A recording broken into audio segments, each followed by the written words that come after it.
The morning Elena Vex found the second passport hidden in her husband's study, she didn't scream or confront him or collapse into tears like the woman she'd been a year ago.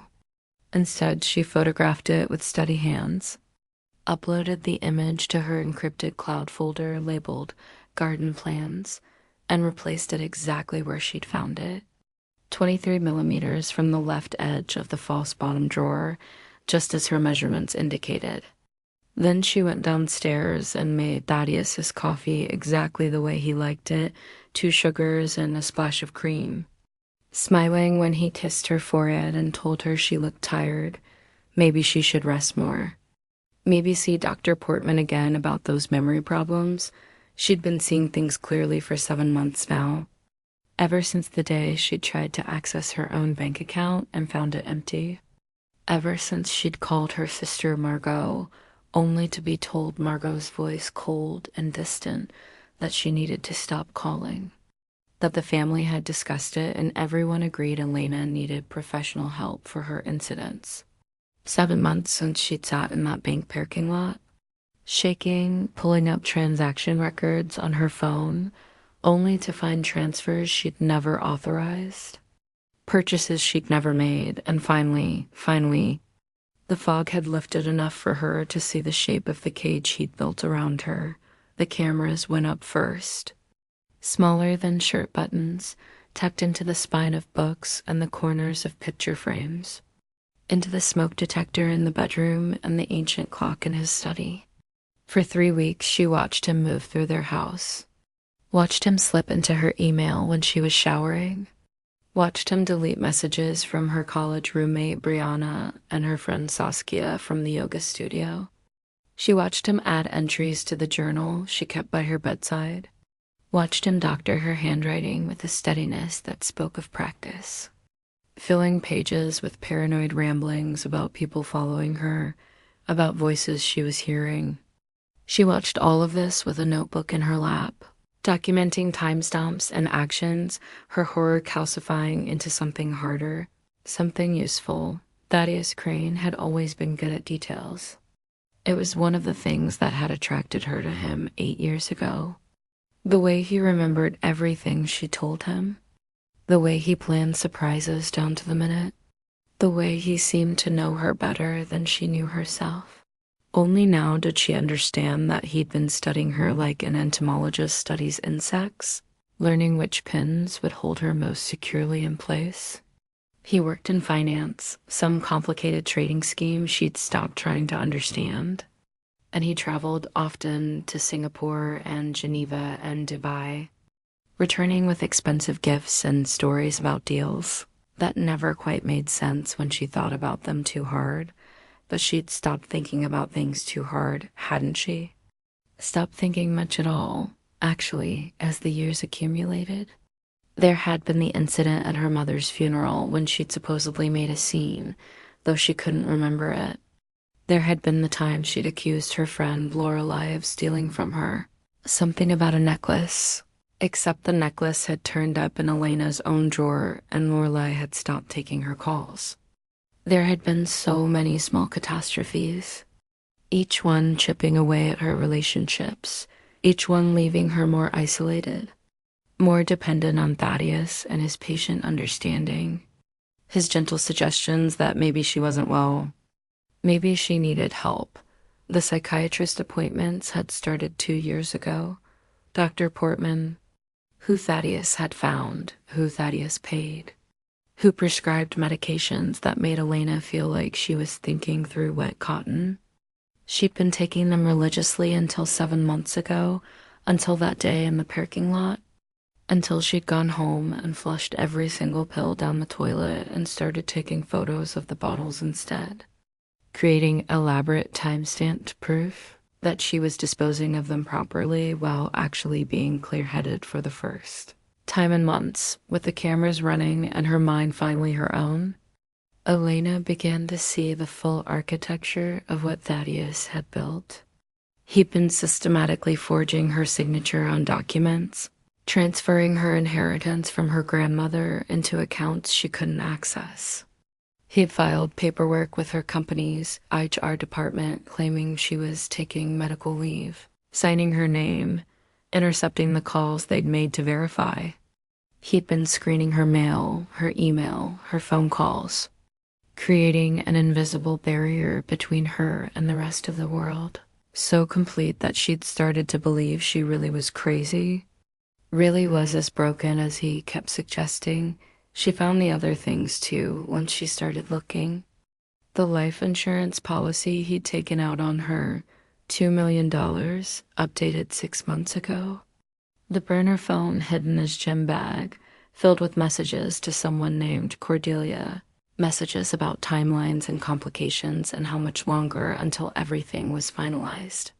The research in his browser history, carefully deleted but recoverable with the right software, articles about Baker Act commitments, about conservatorships, about how to have someone declared legally incompetent. Elena photographed it all. Every document, every message, every browser search. She backed everything up in 3 separate cloud accounts, each under a different name, each password protected with phrases Thaddeus would never guess. And then she started rebuilding one careful thread at a time. Margot was the hardest, the most important. Elena's older sister, who'd been her best friend before the distance grew between them, before the incidents and the accusations, and the day Margot had finally told her not to call anymore. Elena sent a letter, actual paper in an actual envelope, addressed to Margot's office where Thaddeus couldn't intercept it. The letter was brief. I know you think I'm unwell. I need you to know I'm not. I can't explain yet, but I need you to trust me one more time. Meet me at Cafe Reverie on Thursday at noon. Come alone. Don't tell anyone, especially not Thaddeus. If I'm as crazy as everyone thinks, you can walk away and I'll never contact you again. But if I'm not, I need your help. Margot came. Elena saw her sister's face when she walked into the cafe, the wariness mixed with concern, the way Margot stayed near the door as if ready to flee. But Elena was ready too. She dressed carefully, simply, her hair pulled back, no makeup that might smudge or make her look unhinged. She stood when Margot approached, didn't try to hug her, just gestured to the chair across from her. Thank you for coming, Elena said. And her voice was steady, controlled, nothing like the frantic woman Margot probably expected. I'm going to tell you something that will sound insane, but I need you to listen to everything before you decide whether to believe me. She talked for 40 minutes, presenting it like the case it was. The timeline of her isolation, the pattern of incidents that had driven wedges between her and everyone she loved, the medications prescribed by a doctor she'd never chosen, the financial irregularities, the forged signatures. She didn't cry and beg, just laid out the facts with the precision of someone who'd spent months organizing them. And then she pulled out her laptop and showed Margot the videos. Margot watched Thaddeus delete emails on Elena's computer, watched him add entries to Elena's journal, watched him on his burner phone, discussing his wife's deteriorating mental state with the woman named Cordelia. When the footage ended, Margot's face had gone white, her hands trembling around her coffee cup. I'm going to be sick, Margot whispered. I know, Elena said. I was too when I first realized. But Margot, I need you to pull it together because I can't do this alone anymore. I need your help. Her sister's eyes met hers, and Elena saw the moment when Margot's doubt transformed into fury. What do you need? Over the next 4 months, Elena's ghost network grew. Margot helped her reconnect with people one by one. With Brianna, who'd been her roommate at university, with Saskia from yoga, with her cousin Araminta, who lived 3 states away and had stopped calling after a phone conversation. Elena genuinely couldn't remember, but which Thaddeus had apparently told everyone was deeply disturbing. Each conversation was similar, the careful approach, the presentation of evidence. The moment when disbelief shifted to horrified understanding, Brianna, who worked in corporate law, connected Elena with a forensic accountant named Declan Frost. Declan spent 6 weeks tracing the money. Following the labyrinthine path Thaddeus had created through shell corporations and offshore accounts. The numbers made Elena dizzy her grandmother's inheritance, her own savings, even the proceeds from the sale of her mother's house. All of it siphoned away over the course of years, moved and hidden with the skill of someone who did this professionally. Your husband doesn't just do finance, Declan told her, his screen filled with spreadsheets and wire transfers. He's a professional. This is too clean to practice. I'd bet money you're not his first victim. That possibility had occurred to Elena late at night when she couldn't sleep, when she wondered how Thaddeus had become so skilled at psychological manipulation and identity theft. Brianna started digging into his background, the real background, not the story he'd told Elena about growing up in Vermont with parents who died in a car accident. It took weeks, but eventually they found her, Thaddeus's first wife, a woman named Sybil Morrow who lived in Oregon now, who changed her name and moved across the country. Elena called her on a Saturday afternoon when Thaddeus was supposedly at a conference in Miami. "Is this Sybil Morrow?" Elena asked. There was a long pause. "Who's asking?"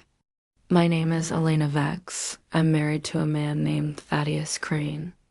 Though I think you might have known him as Thaddeus Mercer." The sharp intake of breath on the other end told Elena everything she needed to know. "Oh God," Sybil said. "Oh God, I was hoping I'd imagined him." They talked for 2 hours. Sybil's story was a mirror of Elena's. The slow isolation, the gaslighting, the financial manipulation, the medications that made her foggy and compliant.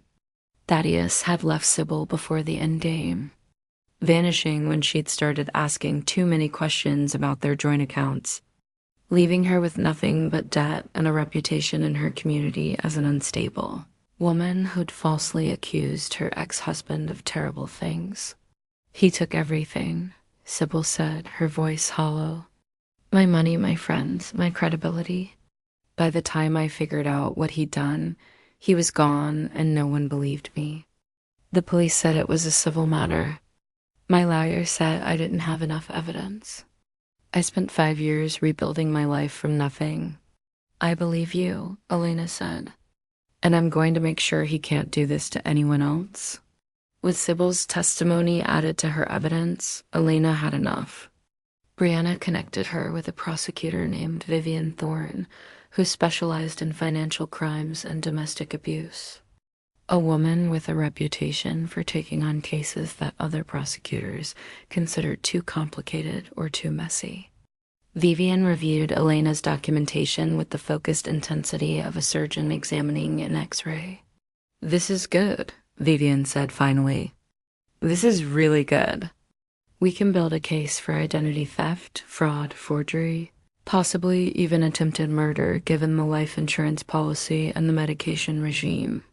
But Elena, you need to understand this is going to get ugly. He's going to claim you're delusional, unstable. He's been building that narrative for years specifically so he could use it as a defense." "I know," Elena said. "I'm ready." But she wasn't just building a legal case. She was building something else, something more personal. Because Thaddeus Crane had spent 8 years making her feel crazy, making everyone around her believe she was broken and unreliable and sick. And Elena wanted him to feel what she'd felt, wanted him to experience the slow dissolution of certainty, the creeping doubt about his own perception of reality. She started small, moving his things by tiny increments, just enough to be noticeable, but not enough to be certain. His favorite pen would migrate from the left side of his desk to the right.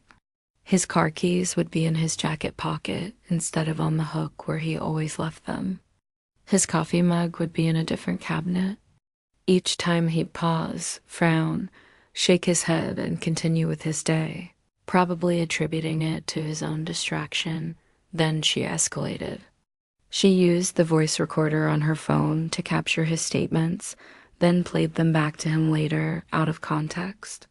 "You told me you were going to Chicago this weekend?" She'd say, wide-eyed and confused, and he'd insist no. He'd said Cleveland. He'd definitely said Cleveland. And she'd play the recording, his own voice saying Chicago. She'd watch the flicker of uncertainty cross his face, the momentary crack in his confidence before he'd smooth it over with an explanation about misspeaking, about her misunderstanding. She started leaving notes around the house in his handwriting, which she'd been practicing for months. Little things, innocuous things. Remember to call Henderson, and his distinctive scrawl tucked into his briefcase. He'd find them and pause, trying to remember writing them, trying to remember who Henderson was. She varied the content, meeting rescheduled to 3 p.m. when no meeting existed. Pick up dry cleaning when he had no dry cleaning. Each note was a seed of doubt, carefully planted. The cameras were still running, of course, still documenting his every transgression. But now they were also documenting her campaign. Timestamp proof that she was the one in control, that every confusion he experienced was manufactured. It wasn't just about revenge, though God knew she wanted that. It was about creating a record, showing the pattern of his behavior and her response, building an airtight case that would leave no room for his lawyers to claim she was the unstable one. Meanwhile, she played the perfect wife. She took the fake pills he watched her swallow, hiding them under her tongue and spitting them out later. She went to Dr. Portman's appointments and described symptoms she wasn't having, keeping the doctor's notes as evidence of Thaddeus' scheme. She smiled at his friends, nodded at his lies, cooked his favorite meals. And every night she added to her documentation, creating an archive so comprehensive that it would be impossible to refute. 6 months after she'd found the second passport, Elena was ready. The timing had to be perfect, had to be public, had to be devastating. Thaddeus had a work event planned, a charity gala for his firm, black tie and exclusive. All his colleagues and clients in attendance. He'd been preparing for weeks, talking about an important deal he was closing, about the promotion that was finally coming through. He wanted Elena there, of course, wanted his pretty, medicated wife on his arm as proof of his stability and success. She bought a new dress for the occasion. Emerald green silk that made her look powerful instead of fragile. She did her hair differently, sharper, more severe. When Thaddeus saw her, something flickered in his eyes, confusion, maybe, or the first hint of unease. "You look different," he said. "Do I?" Elena smiled at him, the same placid smile she'd been giving him for months. "I feel exactly the same." The gala was held at the Bellwether Hotel, all crystal chandeliers and champagne towers and waiters in white gloves. Elena moved through the crowd with Thaddeus, shaking hands, making small talk, playing her role. But her real focus was on the corners of the room, where she spotted them one by one. Margot, dressed in black and pretending to be part of the catering staff. Brianna, who'd come as someone's +1. Declan Frost, the forensic accountant, in conversation with what looked like federal agents. And Vivian Thorne, the prosecutor, speaking quietly with hotel security Dot at exactly 9 o'clock. When Thaddeus was in the middle of a conversation with his boss and 3 major clients, Elena excused herself to the ladies' room. She didn't go to the ladies' room. Instead, she went to the hotel's business center, where the presentation she'd prepared was queued up and ready, linked to the ballroom's projection system, courtesy of Margot's technical skills and a very well-bribed V-technician Dot at 9:15. Elena walked back into the ballroom and directly to the small stage, where the evening's host was preparing to give a speech about charitable giving. She climbed the steps before anyone could stop her, took the microphone with steady hands, and looked out at the crowd of shocked, confused faces. Found Thaddeus in the audience, saw him start to rise. His expression already shifting to concerned husband. already preparing to explain that his wife was having an episode. "Please excuse her, she's not well." "Good evening," Elena said, her voice amplified and clear. "I'm Elena Vex, and I need to show you something." She clicked the remote in her hand. The screens around the ballroom flickered to life, showing a split-screen video. On the left, footage of Thaddeus deleting emails from her computer. On the right, documentation of the forged signatures, the transferred funds, the offshore accounts. The room went silent except for the audio of Thaddeus's own voice on his burner phone, discussing his wife's mental deterioration with Cordelia, laughing about how easy it was to make her doubt herself. "For 8 years," Elena said, watching Thaddeus's face go white, watching his boss's expression shift from confusion to horror. "My husband has been systematically destroying my credibility, isolating me from everyone who cared about me, and stealing my identity to drain my accounts. He's been medicating me to keep me compliant, forging documents to have me declared incompetent, and planning to have me institutionalized so he could take complete control of my assets." The presentation continued, methodical and devastating. Bank records, video footage, text messages, testimony from Sybil Morrow, his first wife, who'd agreed to provide a recorded statement, medical records showing the medications Thaddeus had convinced Dr. Portman to prescribe, and expert testimony about how those medications affected cognitive function and memory, the life insurance policy, the research about conservatorships, the timeline of her systematic isolation, cross-referenced with his travel schedule and financial transactions. Thaddeus tried to speak, tried to interrupt, but hotel security coordinated by Vivian kept him in place. His colleagues were backing away from him, phones out, recording everything. His boss looked apoplectic, and Elena just kept talking, kept showing the evidence, letting the truth unspool like a rope that would hang him. "The interesting thing about gaslighting," Elena said, her voice never wavering, "is that it only works if the victim doubts themselves.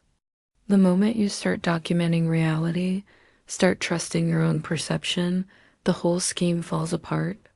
So I documented everything, every lie, every manipulation, every theft.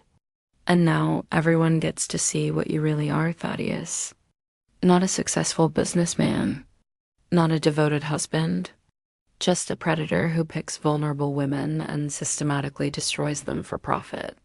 She saw the federal agents moving through the crowd now, approaching Thaddeus with handcuffs. Vivian had coordinated with the FBI given the interstate nature of the financial crimes, the offshore accounts, the pattern suggested by Sybil's testimony that Thaddeus had done this before and would do it again. "Elena, please," Thaddeus said, and his voice had lost all its smoothness, all its control. He sounded desperate, panicked. "You're not well. You know you're not well. We can work this out. Just come with me and I'm not going anywhere with you," Elena said. "But you're going to prison. And everyone you've ever known, everyone in this room, everyone you've worked with or tried to impress, they all know exactly what you are now." The agents reached him then, began reading him his rights. The ballroom was chaos, people shouting questions, security trying to restore order, Thaddeus's boss demanding to know if any company funds were involved. Elena watched it all from the stage, the remote control still in her hand, the final slides of her presentation still cycling through the evidence. Margot appeared at her elbow, solid and fierce. "Time to go," her sister said quietly. Elena nodded, let Margot guide her off the stage and through the crowd and out into the cool night air. Brianna was waiting with the car, Saskia in the passenger seat, her whole rebuilt network ready to catch her if she fell. But Elena didn't feel like falling. She felt like she'd been carrying something impossibly heavy for 8 years and had finally set it down. "Are you okay?" Brianna asked as they drove away from the hotel. away from the flashing lights of police cars arriving, away from Thaddeus and the ruins of his carefully constructed lies. Elena thought about it, really thought about it. Was she okay? Her husband was being arrested. Her finances were a disaster that would take years to sort out. Half the people she'd known socially would probably never speak to her again, would always wonder if maybe she'd exaggerated, if maybe Thaddeus wasn't so bad, if maybe this was all just a messy divorce. The legal battles ahead would be exhausting, expensive, possibly brutal, but she was thinking clearly for the first time in years. She had her sister back, her friends back, her sense of self back. She had documentation proving that she wasn't crazy, wasn't unstable, wasn't any of the things Thaddeus had tried to make her believe she was. She had the truth, recorded and time-stamped and irrefutable. "Yeah," Elena said, watching the city lights blur past the car window. "I think I'm going to be okay." The trial took 14 months to reach court. Thaddeus's lawyers tried everything, claiming Elena was delusional, claiming she'd fabricated the evidence, claiming she'd been the one manipulating him. But Elena's documentation was too thorough, too comprehensive.